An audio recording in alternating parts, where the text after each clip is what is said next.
absolute pleasure to be at the Automation and Digitalisation event. Jeff, I see that you're supporting the event. What are you exhibiting this week?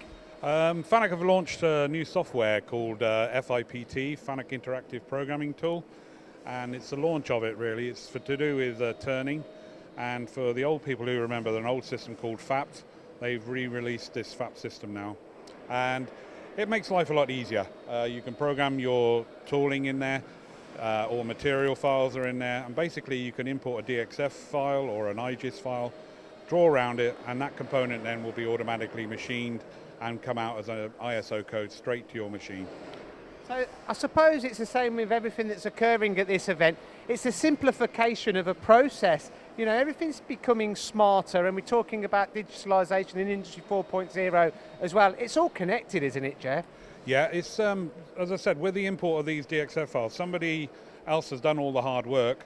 We can now import that hard work from them, and our life is a lot easier now by actually importing it, deciding how to machine it, and then everything's done all for you. It's a nice, easy process. And about the event, what do you make of this event? How important is it for the future of UK manufacturing to automate?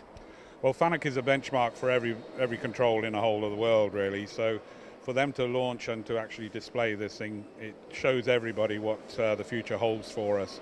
Without FANUC, we'd be so behind the times. So I'm really grateful for FANUC for putting this show up and basically doing a good job of it.